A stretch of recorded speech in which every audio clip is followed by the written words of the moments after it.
Seri Ramadan ini mungkin akan relate banget untuk teman-teman yang ingin Ramadan tahun ini berbeda dari tahun kemarin atau dari tahun-tahun sebelumnya, tetapi dengan kondisi yang punya banyak sekali aktivitas setiap harinya dan harus pergi bekerja seperti aku.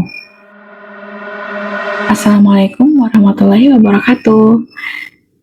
Jumpa lagi dengan aku, Risma Kiraina, di The Healer Channel. Kali ini aku mau sedikit berbeda. Aku skip dulu cerita tentang bagaimana aku sembuh dari luka-luka masa lalu, karena Ramadan kali ini Allah sedang mengajarkanku sesuatu yang lebih dalam tentang rasa lelah, tentang target Ramadan, tentang ekspektasi, dan tentang belajar menerima bahwa kita tidak harus selalu sempurna di hadapan Allah. Seri Ramadan ini mungkin akan relate banget untuk teman-teman yang ingin Ramadan tahun ini berbeda dari tahun kemarin atau dari tahun-tahun sebelumnya, tetapi dengan kondisi yang punya banyak sekali aktivitas setiap harinya dan harus pergi bekerja seperti aku. Sebelum Ramadan, aku sudah bikin roadmap. Aku ingin hatam Quran, aku ingin lebih disiplin tahajud, aku ingin Ramadan kali ini lebih maksimal. Aku bahkan sudah atur jadwal tadarusnya, sudah semangat, sudah membayangkan versi terbaik diriku di Ramadan tahun ini. Tapi, qadarullah, hari pertama puasa, aku sakit. Badanku meriang, energiku habis, dan aku harus tetap pergi bekerja.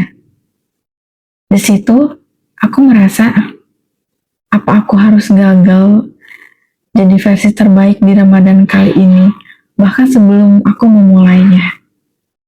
Aku sakit bukan karena tubuhku kaget menjalani puasa Ramadan di hari pertama, tapi karena sejak bulan Rajab dan Sya'ban, aku sudah berlatih diri dengan memperbanyak puasa sunnah.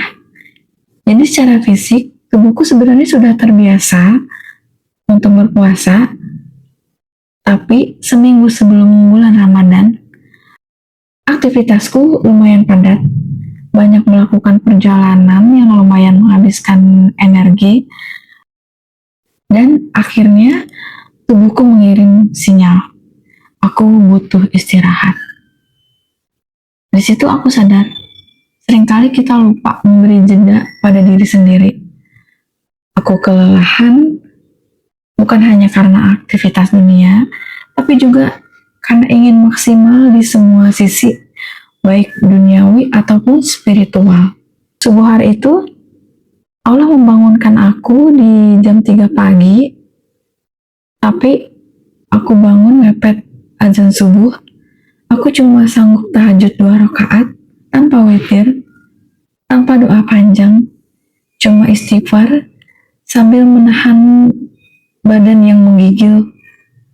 Dan aku sempat merasa bersalah, ya Allah, kenapa aku harus gagal di hari pertama puasa? Kenapa aku merasa energiku habis seperti ini? Sampai akhirnya aku sadar, Allah tidak pernah meminta kesempurnaan, Allah hanya meminta kesungguhan. Ramadan bukan tentang performa, bukan tentang checklist yang penuh. Allah bahkan berfirman dalam Al-Quran bahwa Dia menghendaki kemudahan, bukan kesulitan. Quran Surah Al-Baqarah ayat 185. Dan mungkin sama ini aku terlalu keras pada diriku sendiri. Akhirnya aku ubah cara pandangku. Kalau aku tidak hatam Quran Ramadan kali ini, tidak apa-apa. Kalau tahajudku tidak selalu 11 rakaat, tidak apa-apa. Yang penting, aku maksimalkan waktu luang untuk tadarus. Aku sedekah setiap hari walau receh. Aku jaga hati supaya tidak berprasangka buruk pada orang lain. Aku perbanyak istighfar. Aku hadir semampuku. Karena Ramadan bukan tentang performa. siapa yang paling terlihat rajin, karena Allah tidak melihat angka, Allah melihat hati, Allah melihat ketulusan dan perjuangannya, tentang siapa yang paling jujur kembali kepada Allah. Dan kalau hari ini kamu lelah karena memiliki banyak tanggung jawab, kalau kamu seorang ibu yang bekerja, kalau kamu sedang sakit, kalau kamu merasa tidak sekuat targetmu, tidak apa-apa, datang saja pada Allah, walau hanya dengan istighfar sambil berbahan, karena yang paling penting bukan seberapa banyak yang kita lakukan, tapi seberapa jujur hati kita kembali.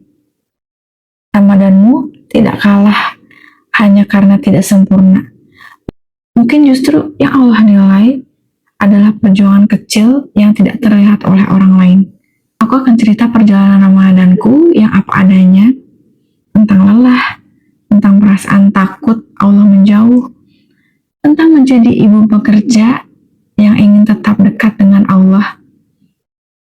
Kalau teman-teman merasa relate, aku temani di series Ramadan yang aku kasih judul Maksimal Semampuku ini. Karena Ramadan bukan lomba cepat, tapi jadikan Ramadan sebagai perjalanan hati kita untuk pulang pada Allah. Terima kasih udah dengerin cerita aku. Wassalamualaikum warahmatullahi wabarakatuh.